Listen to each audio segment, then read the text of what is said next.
Hello everyone, कैसे हो सारे के सारे। तो देखो भैया, आज मैं आपके लिए लेके आया हूँ केमिकल काइनेटिक्स के मोस्ट इंपॉर्टेंट न्यूमेरिकल्स। तो देखो भैया, आपको न्यूमेरिकल्स में बहुत डर लगता है, तो एक एक करके सारे कंसेप्ट को अच्छे से समझना है। जिस अप्रोच से मैं सॉल्व करता हूँ उसी अप्रोच से आपको भी क्वेश्चन सॉल्व करना है।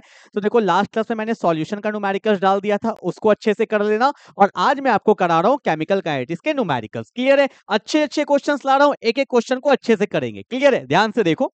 तो सबसे पहले मेरे सामने क्वेश्चन क्या लिखा हुआ है, तो लिखा हुआ है फॉर द रिएक्शन 2N2O5 से बनता है 4NO2 से बनता है O2। तो पहले ना लिख लिया करो। तो 2N2O5 गैसियस है, इससे मेरे को क्या मिलता है 4NO2 गैसियस, और साथ में बनता है O2 गैसियस। ठीक है, देखो क्वेश्चन आया हुआ सीबीएसई 2018, मतलब अच्छा क्वेश्चन होगा। क्लियर है ना? अब यहाँ पे क्या बोला है, the rate of formation of NO2। तो एक बहुत डाउट आता है ये क्वेश्चन में ना, अक्सर डाउट आता है ये वाला ना, फॉर्मेशन वाला, डिसएपरियंस वाला। तो पहले समझो। देखो, आपको पता होगा N2O5 क्या होता है, मेरा रिएक्टेंट होता है। ठीक है ना? और अगर मैं बात करता हूं NO2 एंड O2, ये मेरा क्या होता है, प्रोडक्ट होता है। इतना बात क्लियर है? समय के साथ क्या होगा, रिएक्टेंट कम होगा, और समय के साथ प्रोडक्ट क्या करेगा, इंक्रीज करेगा। मतलब रिएक्टेंट डिसएपियर हो रहा है और मेरा प्रोडक्ट क्या हो रहा है, फॉर्मेशन हो रहा है। तो जब जब बात किया जाता है रेट ऑफ डिसएपियरेंस का, तो मतलब बात हो रहा है रिएक्टेंट का, और जब जब बात होता है रेट ऑफ फॉर्मेशन का, तो तब तब बात होता है प्रोडक्ट का। ये बात तो क्लियर हो गया। अब एक चीज देखो, अगर मुझे रिएक्शन का रेट लिखना है, क्या लिखना है, रेट। तो रेट कैसे लिखते हैं, आपको बताया गया होगा। रिएक्टेंट कम होता है इसलिए माइनस साइन लगाते हैं, प्रोडक्ट इंक्रीज करता है तो प्लस साइन लगाते हैं। तो कैसे लिखेंगे, minus change in concentration of N2O5 by change in time, और जो स्टोकियोमेट्रिक कोफिशिएंट होता है उसको क्या करते हैं, डिवाइड। ठीक है? और जो रेट रिएक्टेंट का होता है, सेम रेट किसका होता है, प्रोडक्ट का। तो क्या मैं लिख सकता हूं, यहां पे बोलो, प्रोडक्ट है तो प्लस आ गया, delta of NO2 by delta T into 1/4। स्टोकियोमेट्रिक हमेशा डिवाइड होगा, इज इक्वल टू प्रोडक्ट है तो क्या होगा, प्लस जो रेट इसका होगा वही इसका होगा, वही इसका होगा। ठीक है? Delta of O2 by delta T, कोई स्टोकियोमेट्रिक नहीं है, लिखना चाहो तो 1/1 लिख सकते हो। ठीक है ना? अब पूछा क्या और क्या क्या दिया, देखो बोला था rate of formation of NO2, जो रेट है फॉर्मेशन किसका, NO2 का, इसका वैल्यू अपने को दे रखा है कितना, 2.8 इंटू 10⁻⁻3। ठीक है? पता है डाउट क्या आता है, बहुत लोग को लगता है इस पूरे का वैल्यू दिया, नहीं, सिर्फ इसका वैल्यू दिया है। क्लियर है? पूछा क्या, रेट ऑफ डिसएपरियंस, मतलब हमें ये पूछा है, हाँ या ना। तो मैं बोल सकता हूं रेट ऑफ डिसएपरियंस मतलब क्या, मतलब क्या, हमें इसका वैल्यू निकालना है, minus delta of N2O5 by delta T. बोलो हाँ या ना। अब देखो, क्या मैं बोल सकता हूँ, दिस इक्वल टू दिस है, 2 ऊपर चल जाएगा तो 2/4 लिख सकते हैं ना। यहाँ क्या हो गया, 2/4, और इस पूरे का वैल्यू तो दिया हुआ ही है कितना, 2.8 इंटू 10⁻⁻3। क्लियर है?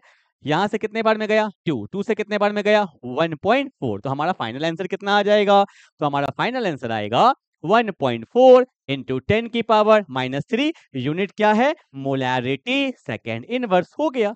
तो इसी तरह से क्वेश्चन किया जाता है, हमें इसका वैल्यू दिया है, इसका पता करना है, तो स्टोकियोमेट्रिक ऊपर चल जाएगा, मल्टीप्लाई करेंगे, सॉल्व करेंगे तो आ जाएगा। तो हमारा रेट ऑफ डिसएपरियंस कितना आया, 1.4 इंटू 10⁻⁻3। क्लियर है? जल्दी से उतारो, बहुत अच्छा क्वेश्चन है ये वाला। ठीक है, चलो, हो गया। क्वेश्चन करो तो भाई कुछ नए क्वेश्चंस करो, जिससे आपको कुछ सीखने को मिलेगा। ठीक है, आ जाओ, अगला क्वेश्चन करते हैं। ये क्वेश्चन भी बहुत तगड़ा क्वेश्चन लिया, देखो ऑल इंडिया 2017 में आया हुआ था क्वेश्चन, बहुत तगड़ा क्वेश्चन है, मजा आएगा करके देखना। क्या बोला है, a first order reaction takes 20 minutes for 25% decomposition. ऐसे क्वेश्चन को करने के लिए ना, पहले रिएक्टेंट से प्रोडक्ट मान लो कि टाइम t इक्वल टू 0 पे मेरा कंसंट्रेशन है 100 C0। ठीक है? मतलब रिएक्शन स्टार्ट नहीं हुआ तो मेरा रिएक्टेंट कितना है, 100 C0। ठीक है? फिर क्या बोला है कि a first order reaction takes 20 minutes for 25% decomposition. मतलब जब मेरा 20 मिनट बीत गया तो अब क्या हुआ, 25% डिकम्पोज हो गया, तो बचा कितना होगा, 75 C0 अब बचा होगा, क्योंकि 25% तो मेरा प्रोडक्ट की तरफ चला गया। दिखाना चाहो तो लिख भी सकते हो, नहीं दिखाना चाहो तो नहीं भी दिखा सकते हो। ठीक है? और बोला क्या है कि calculate the time when 75% of the reaction will be completed. अब बोला है कि मेरे को बताओ कि T75 निकालना। यही तो बोला है कि जब 75% रिएक्शन कंप्लीट हो जाएगा तो कितना समय लगेगा। तो जब 75% कंप्लीट हो गया तो यहाँ पे क्या आया, 25 C0। ठीक है, ऐसा लिख सकते हैं ना। देखो कैसे सॉल्व करेंगे समझना, ठीक है, अप्रोच समझो। पहले मुझे ना इसको सॉल्व करना है, इससे मुझे क्या मिलता है ध्यान दो। According to the first order, rate constant का फॉर्मूला होता है k is equal to 2.303 by t log of C naught. C naught मतलब इनिशियल कंसंट्रेशन, और सी टी का मतलब होता है कंसंट्रेशन एट टाइम टी, जितना टाइम पे आप बात कर रहे हो। ठीक है, अब ध्यान थोड़ा सा देंगे और अपने लोग को समझ में आएगा। तो के है 2.303 बाई टाइम कितना दिया हुआ है बोलो, 20 मिनट दिया हुआ है। ठीक है, लॉग इनिशियल कंसंट्रेशन हमेशा कितना था, 100 सी नॉट था। सीटी क्या है, कंसंट्रेशन है टाइम टी, तो 20 मिनट लिया है ना आपने, यहाँ पे लिखना चाहो तो लिख भी सकते हो। तो 20 मिनट में कंसंट्रेशन कितना था, 75 सी नॉट। सी नॉट से सी नॉट गया, 25 3 जा 75 एंड 25 4 जा। ठीक है, तो यहां से मेरे को क्या मिल गया, k is equal to 2.303 by 20 minute और log 4/3। तो आपको पता होगा log a बाई बी क्या होता है, log a minus log b। ठीक है, log 4 का वैल्यू पता होना चाहिए 0.60, log 3 का वैल्यू 0.47 एंड दोनों को सॉल्व करेंगे तो वैल्यू कितना आएगा, 0.13। मैंने इसको यहीं पे सॉल्व कर दिया। ठीक है ना, अब देखो क्या होने वाला है, वैल्यू को पुट करो तो क्या होगा, k is equal to 2.303 into 0.13 divided by 20 minute. ठीक है, अब ना इसको छेड़ो मत, क्यों, हमारा ये आंसर थोड़ी जो इसको सॉल्व करेंगे, इसको तो हमें यूज करना है, तो ओपन रखो, क्या पता वैल्यू कट जाए। ठीक है, अब देखो यहां से के निकाल लिए, के क्या है, रेट कांस्टेंट। अब हमें चाहिए क्या, टी। फिर से लिखो, आपको पता है के इज इक्वल टू क्या होता है, 2.30 बाई 3 बाई टी, और यहाँ पे क्या लिखेंगे, log of C naught by C t. ठीक है, अब हमें टाइम चाहिए ना, तो टी को ऊपर भेजो। कौन सा टाइम चाहिए, 75% वाला टाइम चाहिए। ठीक है ना, देखो 2.303 रेट कांस्टेंट तो सबके लिए सेम रहेगा, कितना है, देखो वैल्यू कटेगा ना, नीचे क्या आएगा, 2.303 इंटू 0.13। ठीक है, और ये नीचे वाला पार्ट ऊपर चल जाएगा तो कितना आएगा, 20 मिनट। ठीक है, हल्का छोटा कर रहा हूं सो दैट आपको बहुत अच्छे से दिखाई देगा, एक जगह पे सब कुछ दिखाई देगा। ठीक है, चलो अब क्या होगा, यहाँ पे क्या है, log C naught. C naught तो इनिशियल कंसंट्रेशन था, वो क्या था, 100 सी नॉट, और सीटी, सीटी मतलब 75% वाला, 75% वाला, तो उस समय कितना था, 25 सी नॉट। तो सी नॉट से सी नॉट गया, 25 से कितने बार में गया, 4, और लॉग 4 का वैल्यू कितना होता है, 0.60। 2 डेसिमल तो लोग काफी है, तो 2 टाइम 75 पे क्या होगा, देखो 2.303 2.303 चला गया, तो यहाँ पे कौन बचा, 20 मिनट। log 4 का वैल्यू होता है 0.60 और नीचे क्या आएगा, 0.13। इसको सॉल्व करेंगे तो आपका आंसर मिनट में आ जाएगा, और जो आएगा वो आपका क्या होगा, फाइनल आंसर। ठीक है, तो इसमें क्या किया मैंने, पहले इक्वेशन से k निकाला और इस वैल्यू को यहाँ पुट करेंगे तो आपका फाइनल आंसर आ जाएगा। बहुत अच्छा क्वेश्चन था, 2 इक्वेशन था, दोनों इक्वेशन को सॉल्व करेंगे आपका आंसर आ जाएगा। क्लियर है, चलो जल्दी से उतारेंगे। कितना क्वेश्चन हो गया, 2 क्वेश्चन, 2 क्वेश्चन हो गए। ठीक है, चलो आगे बढ़ते हैं क्वेश्चन नंबर 3 की तरफ। वीवीआई है मेरा फेवरेट क्वेश्चन है इस चैप्टर का, बिल्कुल नया कंसेप्ट, जल्दी लोग करते नहीं है। यहाँ पे कंसंट्रेशन पे बात नहीं किया, यहाँ पे बात किया प्रेशर, वो भी टोटल प्रेशर। समझो, 1 मिनट में समझा के जाऊंगा। देखो होता क्या है, एक रिएक्शन दिया है, C2H5Cl है। ठीक है, इससे क्या बन गया, C2H4 और साथ में HCl। हमेशा चेक करना रिएक्शन बैलेंस है ना, दो दो सब बैलेंस है। ठीक है, अब देखो क्या बोला है, एक्सपेरिमेंट 1 कि जब टाइम t इक्वल टू 0 था तो टोटल प्रेशर कितना था, 0.4। ठीक है, मैंने माना कि टाइम t इक्वल टू 0 पे मेरा प्रेशर कितना है, 0.4 है, क्योंकि रिएक्शन स्टार्ट ही नहीं हुआ, तो प्रोडक्ट की तरफ तो जाएगा ही नहीं। कुछ समय बीता, कितना समय बीता, अब देखो 100 मिनट है ना, मिनट है ना, 100 मिनट, ओके सेकंड है, सेकंड है। ठीक है, तो जब टाइम क्या दिया हुआ है, 100 सेकंड बीत गया, तो यहाँ पे टोटल प्रेशर है 0.6। ठीक है, सुनो, टोटल प्रेशर है 0.6। लोग क्या करते हैं, यहाँ पे 0.6 लिख देते हैं, अरे भैया प्रेशर बढ़ेगा थोड़ी, घटेगा ही ना। तो यहाँ पे ये टोटल प्रेशर है 100 सेकेंड का, इनिशियल प्रेशर नहीं है। मतलब देखो जब 100 सेकेंड हुआ तो 0.4 में से कुछ गया होगा, x गया होगा, स्टोकियोमेट्रिक 1 है तो 1x गया, और यहाँ पे बना कितना होगा, अगर 1 से x जा रहा है तो 1 से बनेगा भी कितना, x, 1 से बनेगा भी कितना, x। मतलब क्वेश्चन में क्या दिया हुआ था, इस टोटल का वैल्यू दिया हुआ है कितना, 0.6 टोटल का। यहां पे लिखा है ना कि 100 सेकंड में जब पूरा प्रोसेस हो गया तो टोटल का वैल्यू 0.6 है। तो क्या मैं बोल सकता हूं कि 0.4 minus x plus x plus x का वैल्यू है 0.6, तो एक्स से एक्स गया तो एक्स का वैल्यू कितना आ जाएगा 0.2 आ जाएगा। ठीक है, मतलब ये तो 0.4 है और यहाँ पे 0.4 से अगर x हम लोग माइनस कर देंगे जो कितना है 0.2 है, तो यहाँ पे वैल्यू कितना आ गया 0.2 आ गया। ठीक है, आप चाहो तो एटीएम बोल सकते हो और यहाँ भी एटीएम बोल सकते हो। समझ में आया? तो यहाँ पे 0.6 नहीं होता है, ठीक है, वो टोटल का दिया था 0.6। क्लियर हुआ ये बात?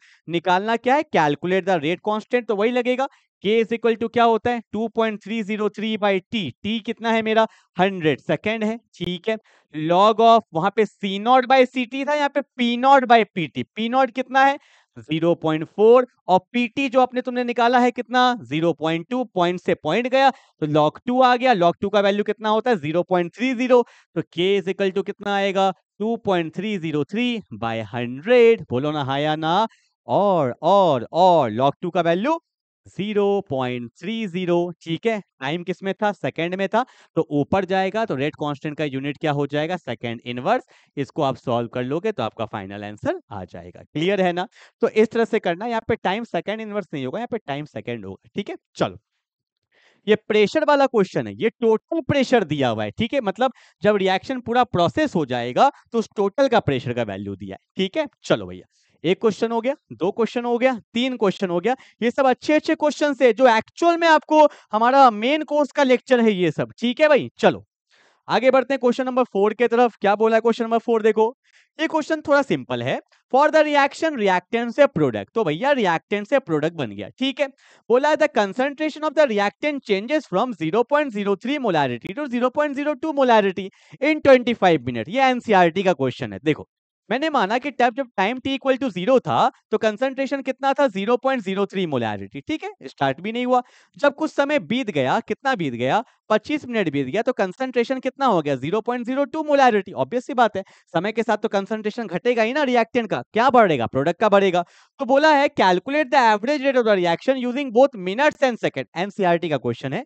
तो रेट का फॉर्मूला क्या होता है change in concentration by change in time, और रिएक्टेंट के हिसाब से करोगे तो आगे माइनस लगाना पड़ेगा। तो फाइनल कंसंट्रेशन क्या है 0.02, इनिशियल कंसंट्रेशन क्या है 0.03, फाइनल टाइम कितना है 25 मिनट और इनिशियल टाइम क्या है 0। ठीक है, तो क्या होगा देखो, तो rate is equal to minus तो रहेगा ही 0.02 माइनस 0.03, तो क्या होगा माइनस 0.01 बाय 25, ऊपर जाएगा तो मिनट इनवर्स हो जाएगा। ठीक है, माइनस माइनस प्लस, तो रेट का वैल्यू कितना हो गया बोलो 0.01 बाय 25। ठीक है, पॉइंट हटाएंगे तो क्या आएगा 00 मिनट इनवर्स। अब तुम इसको सॉल्व कर लो, 1 बाय 2500 कितना होता है भैया 1 बाय 2500, यही है ना। 1 को डिवाइड करेंगे 2500 से क्या होगा, पॉइंट देंगे 0, फिर एक 0 तो फिर एक 0, फिर एक 0 तो फिर एक 0, फिर एक 0 तो फिर एक 0। ठीक है, 10,000 हो गया, कितने बार में गया 4 बार में चल जाएगा, पूरा खेला खत्म।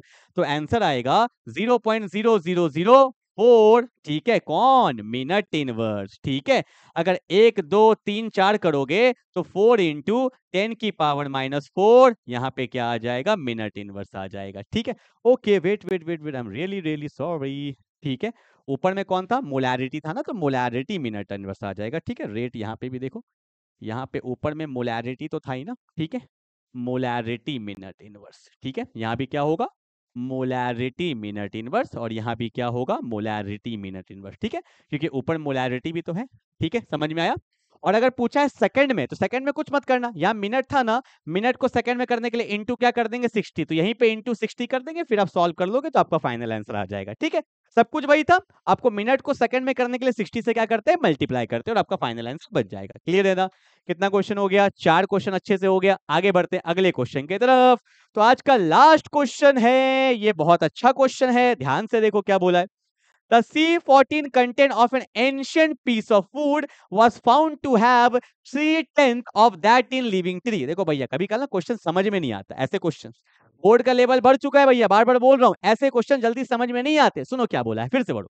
The C14 मतलब कार्बन का 2 आइसोटॉप्स होता है, 12 वाला भी और 14 वाला भी, यहाँ पे 14 वाला का बात हो रहा है। The C14 content of an ancient piece of food मतलब एक वुड है, ठीक है, एक पेड़ है, was found to be 3/10 of that in living tree. मतलब बोला है कि अगर लिविंग ट्री होता है और अभी जो मेरा ट्री है उसमें जो C14 है उसका 3/10 ही बचा है, मतलब 7 क्या हो गया, इतना बोला है is found to have 3/10 of that in living tree, मतलब 3/10 ही बचा है, 7 क्या हो गया, डिकम्पोज, खत्म हो गया। तो देखो कैसे अटेम्प्ट करेंगे।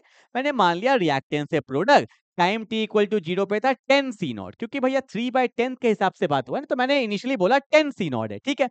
कुछ समय बीत गया, कितना समय बीत गया, t समय बीत गया, तो अब बोला है was found to have 3/10 of that in living tree, 3/10 बचा है, 3/10 बचा है, तो 7 तो डिकम्पोज हो गया, तो यहाँ पे क्या हो जाएगा 3 C नॉट। क्या ये बात समझ में आया?